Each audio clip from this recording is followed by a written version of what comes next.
श्री स्वामी समर्थ, जय जय स्वामी समर्थ, श्री स्वामी समर्थ, जय जय स्वामी समर्थ। मित्रांनो, या चॅनलवरती तुमचं स्वागत आहे।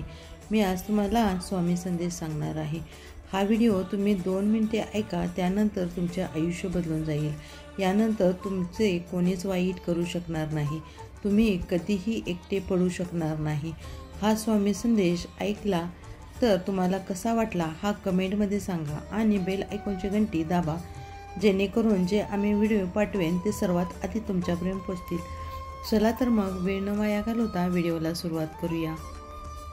जोपर्यंत तुम्ही स्वतः दुःखातून जात नाही तोपर्यंत तुम्हाला इतरांचे दुःख जाणवत नाही। जितके गर्दी वाढत आहे तितकीच माणसे या जगामध्ये एकटे पडत आहेत। नातेसंबंधांना फक्त वेळेची गरज नाही तर समजून घेण्याची सुद्धा गरज आहे। नातेसंबंधांना फक्त वेळेचीच नाही तर समजून घेण्याची देखील गरज असते। स्वतःला कुणाशी परिचित करू नका, अन्यथा तुमचा आनंद तुमच्या विश्रांतीवर आणि तुमच्या मूडवर अवलंबून असेल। खरे बोलण्याचे अवघड होत असेल तर एकट्याने चालण्याची हिंमत सुद्धा ठेवली पाहिजे। एकट्याने राहण्याची सुद्धा सवय लावून घेतली पाहिजे। कोणाच्याही बोलण्यावरून चांगलं किंवा वाईट होतं असं तर नाही। हे जग तर एक स्वर्ग आणि पूर्ण नरक झालं असतं। म्हणून कोणी काय म्हणतंय याची पर्वा न करता आपण कर्म चांगले केले पाहिजे। तुम्हाला जे वाटते ते खरे आहे तेच करा आणि आपण दुसऱ्यांच्या विषयी कधीही वाईट विचार करू नका। आपण चांगल्या सवयी लावून घेतल्या पाहिजे। जर माणूस आजारी खाल्लेल्या अन्नामुळे पडत नाही तर त्याला त्या गोष्टी आतल्या आत खात आहेत, त्यामुळे तो अधिक आजारी पडत असतो। अशा लोकांपासून आपण दूर राहणे गरजेचे आहे। तुमच्या मनात नाही तर डोक्यामध्ये पण राहणार नाही। मी सर्व प्रकारचे लोक पाहिले आहेत जे आपल्या आयुष्यात मदत करणाऱ्याला आधार मानतात आणि जे मदत घेतल्यावर आपल्यालाच मूर्ख समजतात। जो तुम्हाला संकटात पाहून स्वतः रडतो, लक्षात ठेवा की असे लोक तुम्हाला कधीही दाखवू शकत नाहीत। एक गोष्ट नेहमी लक्षात ठेवा की ज्या व्यक्तीला इतरांच्या गोष्टी माहीत आहेत आणि तुम्हाला त्यांच्या गोष्टी सांगतो तर तो तुमच्या सुद्धा गोष्टी इतरांना सांगू शकतो। प्रेम आणि मृत्यू यांच्यात हेच साम्य आहे। ते केव्हाही वय, काळ, स्थळ पाहत नाही। आंधळेपणाने विश्वास ठेवू नका, कारण हे जग तुमच्या विश्वासावरती कायम टिकून राहण्यासाठी पुरेसे नाही। जर तुमचा हेतू स्पष्ट असेल आणि तुमचे ध्येय बरोबर असेल तर देव तुम्हाला कोणत्या ना कोणत्या हेतू स्पष्ट होऊ शकतो आणि तुमचे ध्येय बरोबर असेल तर देव तुम्हाला कोणत्या ना कोणत्या मार्गाने नक्कीच मदत करतो। मावळतीचा सूर्य हे या वस्तुस्थितीचे प्रतीक आहे की शेवट ही तुमचा तितकाच सुंदर असू शकतो। वेळ हे एक मोजमाप आहे जे वाईट काळामध्ये आपलंच माणसाचे खरे रूप दाखवतो। मग तव्यावर पाण्याचा थेंब गेला की ते कसा नष्ट होतो तो आपण पाहतोच। तोच थेंब कमळाच्या पाण्यावरती पडला तर ते चमकू लागते आणि ते स्वतःवर मोतीसारखे दिसू लागते आणि तो स्वतः मोती बनतो। पाण्याचा थेंब एकच फरक एवढाच आहे की ते म्हणजे संगत। सर्व जग फक्त संगतीनेच चालते। लोक म्हणतात पराभव स्वीकारा, पण आपले मन हळूच म्हणते अजून एकदा प्रयत्न करा, तुला नक्कीच करू शकतो आणि आपण त्यामध्ये यशस्वी देखील होतो। जाणारे जातात, मात्र ते फक्त आठवणी पाठीशी सोडून जातात। मग ते लोकांना कितीही हाक मारले तरी ते परत येत नाहीत। मोकळ्या आकाशातला तो लखलखणारा चंद्र आणि हृदय ते लखलखणारे प्रेम कधी कमी तर कधी जास्त होते।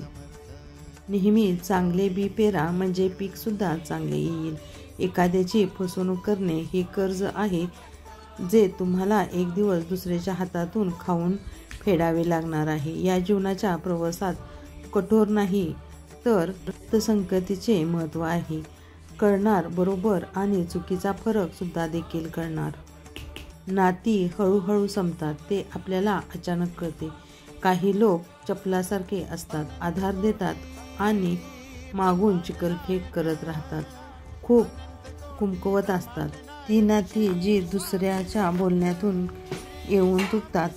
विचारात फरक आहे.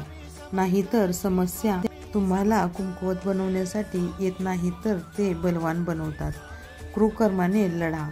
देवाशी नाही तर एक वेळ क्षमा करतो, परंतु कर्माचे फळ हे आपल्याला मिळाल्याशिवाय राहत नाही.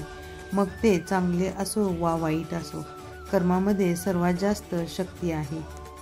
आपल्या सर्वात जास्त शक्ती आहे. आपल्याला रडण्यासाठी आनंद हा मार्ग नाही तर आनंदी राहण्यासाठी एकमेव मार्ग आहे. कशाचीही खंत बाळगू नका. जर ते चांगले असेल तर ते छानच आहे, वाईट असेल तर त्याचा अनुभव घ्या. प्रत्येक नातं पक्षासारखं असतं. तर त्याला घट्ट धरले तर तो मरतो. जर तुम्हाला त्याला सैल धरले तर तो पळून जाईल. पण जर तुम्हाला त्याला प्रेमाने धरले तर तो सदैव तुमच्यासोबत राहील. जीवन हे विज्ञानासारखे आहे. तुम्ही जितके जास्त प्रयोग कराल तितके चांगले परिणाम मिळतील. सिमेंटमधूनही खूप काही शिकता येईल. जोडण्यासाठी संख्या असणे आवश्यक आहे आणि तोडून टाकण्यासाठी राहण्यासाठी कठोर, कठीण, मजबूत असणे आवश्यक आहे. मृत्यूनंतर शरीर मशानात जाते, परंतु जर नातेसंबंध प्रेम नाहीसे झाले तर मानव मनात विचार करत सावरत बसतो. आनंद हवा असेल तर रात्री जागू नका. तुम्हाला शांतता हवी असेल तर दिवसा झोपू नका. जर तुम्हाला आदर हवा असेल तर तुम्ही व्यर्थ बोलू नका. जर तुम्हाला प्रेम हवे असेल तर तुम्ही तुमच्या प्रियजनांना सोडू नका. ते कॅमेऱ्यात सरळ आनंद कैद करतात, परंतु फोटो बाहेर घडते की इतरांना प्रोत्साहन देताना आपण स्वतः तुटून पडतो. लोकांच्या मदतीला वाईट बोलतात तेव्हा ते लोक नाराज होतात. किंबहुना त्या लोकांना तुम्हाला स्वतः देण्याचा दुसरा मार्ग नाही अथवा दुसरा मार्ग देण्याचे माहीत नसते. वास्तविक जीवनामध्ये युती त्याला कळते की जो प्रत्येक दिव्याच्या खाली अंधार आहे. प्रत्येक रात्रीच्या मागे एक पहाट असते. लोक घाबरतात, अडचणी दिसतात, पण प्रत्येक अडचणीच्या मागे यशाची पहाट असते. अशा वेळी लोकांचा आत्मविश्वास नेहमी मोडत असतो. आपण जेव्हा त्यांच्या निष्ठेची उदाहरणे देत असतो तेव्हा त्याला गरज असेल तर स्वतःला ओळखा. हे शहर लोकांचे आहे, जिथे तसा कोणी ओळखीचा नाही. लोक म्हणतात की चांगल्या मनाची माणसे नेहमी आनंदी असतात, पण त्याला दुःख वाटणं ही एक चांगलं मन नेहमीच दुखावलं जातं, कारण ते फक्त इतरांकडून चांगल्या वर्तणुकीची अपेक्षा करतात. जळणारा दिवा विझवा आणि एखाद्याला अंत्ययात्रेला जा असे समजू नका की आपण त्याला त्याच्या गतव्यस्त स्थानावर नेत आहात. मग समजून घ्या की जमिनीवर पडलेली व्यक्ती तुम्हाला तुमचे गतस्थान दाखवण्यासाठी घेऊन जात आहे. जीवनात अपयशस्वी ठरणारे लोक पडलेल्या या व्यक्तीला तुम्हाला तुमचे गतस्थान दाखवण्यासाठी घेऊन जात आहेत. जीवनात यशस्वी ठरणारे लोक दोन प्रकारचे असतात. एक की जो विचार करतो की कृत्य करत नाही, आणि दुसरा जो काही करायच्या गोष्टीच्या आधी विचार करतो. आरसा आणि नातं हे दोन्ही खूप नाजूक आहे. दोघांमध्ये फक्त एकच फरक आहे. आरसा चुकून तुटतो आणि मन तुटतं ते फक्त गैरसमजामुळे. एका माणसाने एका साधूला विचारले, "हे गरम का होत आहे?" त्याला साधूचे उत्तर ऐकून तो माणूस स्तब्ध झाला. संतांचे उत्तर ऐकून तो माणूस स्तब्ध झाला. परंतु संत म्हणाले, "माणसाच्या मनाचा हेवा ईर्ष्या वाटेल असेच आहे, तेव्हा उष्णता वाढेल. ही दुनिया फक्त आधीच आनंदी असल्यासारखं दाखवते, विचारपूस करते, आणि जे संकटात आहेत त्यांचे मोबाईल नंबरचा त्यांच्याकडून त्यावेळी हरवले जातात." आपल्या अंतःकरणात हृदयात अंधार असतो आणि मंदिरात दिवे लावले जातात. कर्माची फराक एवढी भारी आहे की आणि भयानक आहे की आपली जमलेली योग्यता कधी संपेल हे कळत नाही. कर्तवान राजाला पुण्य संपल्यावर भीक मागावी लागते. म्हणूनच कोणाचीही आणि भयंकर आहे.